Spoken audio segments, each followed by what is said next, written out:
Olá pessoal, meu nome é Pablo Vilela, sou professor de inglês e vou estar junto com vocês nesse momento, nesse curso e nessa competência, onde a gente vai trabalhar as estratégias de leitura, certo?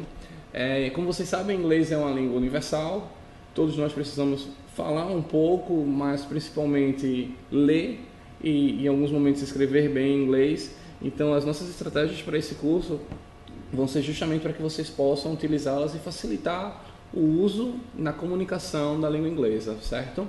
Então a gente vai começar com as estratégias de leitura, já que vocês devem ter muito contato com a língua inglesa tanto virtualmente quanto na leitura mesmo de textos em livros. Então a gente vai trabalhar algumas estratégias para que vocês possam ler melhor.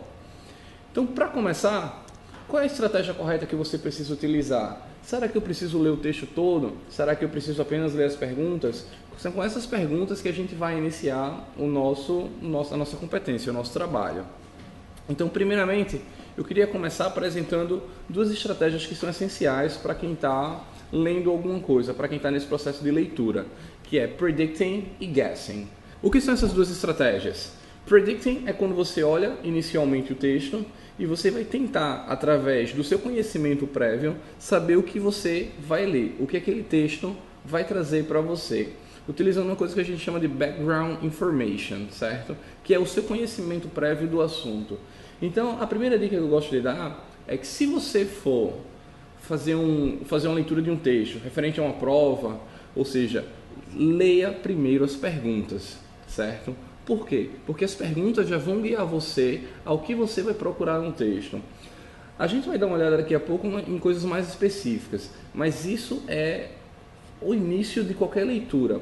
Por que eu estou lendo esse texto? Qual é o meu objetivo? Então, predicting é isso. Eu começo a procurar algumas palavras-chave, algumas estruturas iniciais que me remetam a coisas que eu tenho, ou seja, o meu background information, o meu background knowledge, e a partir daí eu vou amadurecendo as ideias do que aquele texto se trata. O meu cérebro vai se expandindo e vai facilitando a compreensão daquele texto.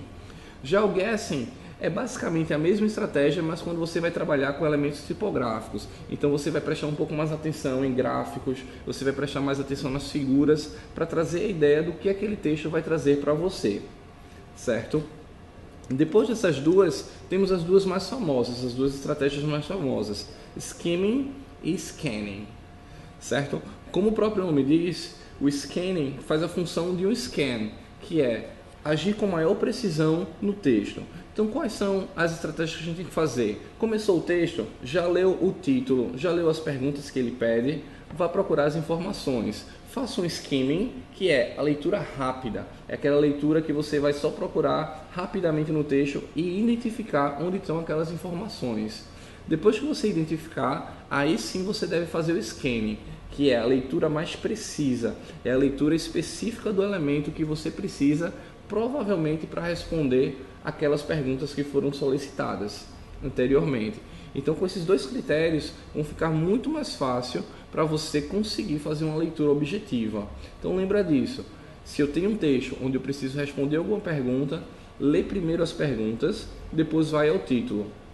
Isso vai fazer o seu conhecimento prévio do assunto florescer. Fez isso, skimming, faz uma leitura rápida, vê em que parágrafo se encontra essa informação e depois que você detectar, aí sim você faz o scanning, que é a leitura precisa, a busca de informação específica no local que você já tem. Já usando essas estratégias, é sempre bom lembrar os cognatos, que são divididos em dois, verdadeiros e falsos. O que são cognatos? São aquelas palavras que são semelhantes na escrita, em português e na língua inglesa.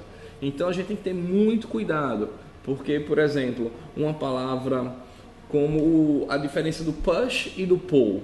Quando você olha para o push, você pensa em puxar, mas é o oposto, é empurrar. Então justamente esse é um falso cognato. É uma palavra que a escrita é parecida, mas o contexto é diferente. E assim como no português, em inglês tem algumas palavras que ela tem mais de um significado. Por exemplo, no português você diz manga.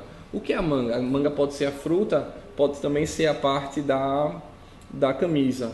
não é? Então, em inglês a gente tem os mesmos exemplos, a gente tem as mesmas possibilidades. Então, é sempre bom ver aquela palavra em um contexto. Nunca procura palavras isoladas, com contextos isolados, porque isso pode prejudicar você. Muita gente recorre ao Google Tradutor, Google Translator, e acaba fazendo textos incorretos. Por quê? Porque coloca a palavra isolada, enquanto essa palavra vai ter vários significados. Então, muito cuidado com os cognatos, principalmente os falsos, certo? Porque podem trazer algum problema na sua leitura. Na nossa competência, vocês vão ver que eu deixei lá uma tabela com vários cognatos, tanto os verdadeiros quanto os falsos, que podem deixar isso mais claro para vocês e aumentar o vocabulário na hora da sua leitura. Voltando às perguntas que a gente vai procurar antes de ler o texto, eu gosto sempre de dividir em 3 blocos. Quais são? São os dos WHs, né, que são as perguntas que iniciam, as palavras que iniciam uma pergunta. Então, esses WHs eles vão ditar o que você vai ler no texto. Como assim? Se eu tenho uma pergunta que começa com who, que significa quem, o que eu tenho que procurar no meu texto? Uma pessoa. Então, se eu tenho uma pergunta que se inicia com who, eu não tenho que ler o texto todo. Eu vou procurar, vou eliminar todas as outras palavras do texto e vou procurar por pessoas. Mas digamos que eu tenha 2 ou 3 pessoas no texto. Como é que eu vou saber que é a pessoa que vai completar a minha resposta? É muito simples. Você lê a pergunta, vê qual é a ação que está sendo pedida que aquela pessoa vai praticar. E aí você vai para o texto, vai procurar a pessoa que está praticando aquela ação. Aquela ação também vai estar no texto. E aí você vai com certeza achar a sua resposta mais rapidamente. Então, nesse primeiro grupo, como vocês podem ver, a gente tem aqui o who, que é quem, ou seja, você vai procurar uma pessoa.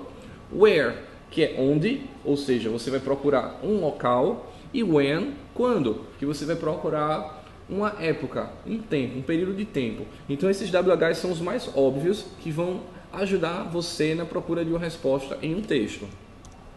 Já esse segundo grupo, eles são WHs que pedem mais definição. Então a gente tem o what, que significa o que ou qual, which, também que é qual, só que quando você tem uma opção. Então, por exemplo, eu chego para você e falo, which color do you prefer, blue or red? Então você já vai ter essas 2 opções, até que facilita a sua leitura, a sua compreensão textual. E o why, que é o porquê, né? O porquê para a pergunta. Às vezes a gente tem uma pergunta que se inicia com why, então a dica que eu dou é procura o because no texto, que o because é o porquê da resposta. Então você procura lá no texto e onde está aquela ação e essas palavras vão te guiar. E a gente tem os WHs que não começam com WH, né? O terceiro grupo, que é o how, que pode ser como, e o how much e how many, que vão pedir quantidade, certo? Então, cuidado, lembrando que how much para itens incontáveis, né? Não tem plural, e how many para itens contáveis, lembrando que how much também pode fazer referência a preço. E aí você usa as marcas tipográficas, procurando no texto os valores, vai facilitar bastante a sua vida.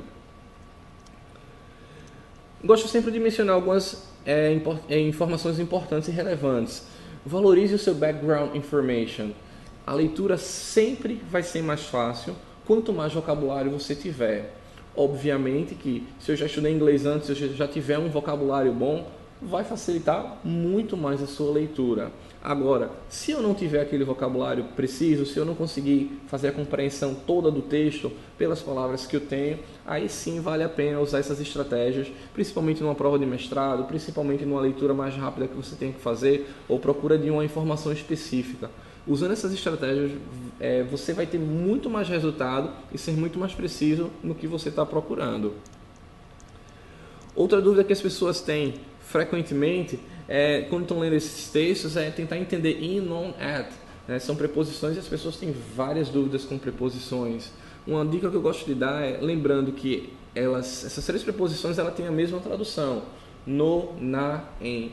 Então você não tem como fazer a tradução delas para diferenciá-las. O que você tem que entender? Tem que entender o contexto, certo? Então, só rapidinho para relembrar. In é quando você está em um local determinado, podendo essa determinação ser paredes ou não, uma delimitação, certo? Então, por isso a gente pode dizer in the classroom, we live in Recife.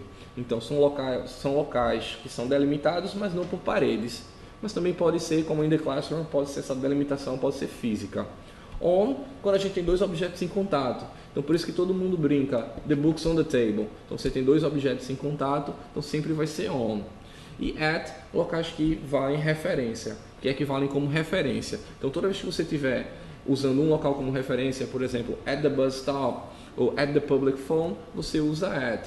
Então lembra, essas três preposições nunca faz a compreensão delas pela tradução, e sim pelo contexto que elas se encontram. Então pessoal, queria para finalizar essa primeira videoaula com vocês, algumas dicas importantes quando você estiver fazendo uma leitura mais específica. Primeiro, be calm, ou seja, fique calmo, faça aquela leitura com tranquilidade, não precisa sair correndo, não precisa ir pulando, não, seja calmo, esteja calmo, veja o que você precisa, veja qual é a informação que você esteja procurando para ser mais preciso. Leia as perguntas. As perguntas são as estruturas básicas que vão guiar você para achar a informação precisa. Mais uma vez eu lembro, não se precisa ler um texto por completo para se responder perguntas específicas. Analise os WHs, veja o que a pergunta está lhe pedindo e através delas você vai conseguir chegar à resposta com muito mais facilidade. Use o seu conhecimento.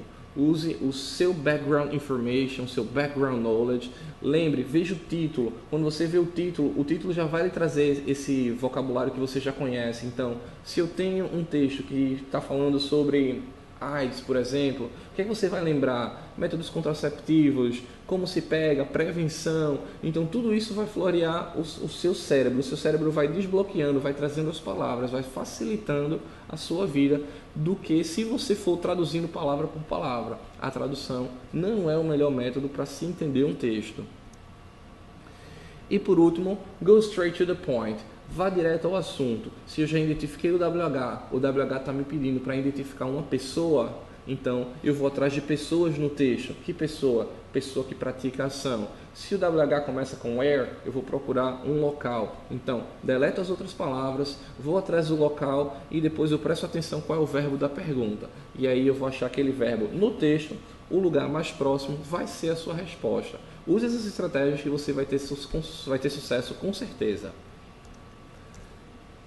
Certo? Então por hoje é só. Qualquer dúvida que vocês tenham, podem me escrever. Aqui está o e-mail, pablovebarros@gmail.com. Podem contar comigo que eu vou estar sempre aqui para tirar todas as dúvidas.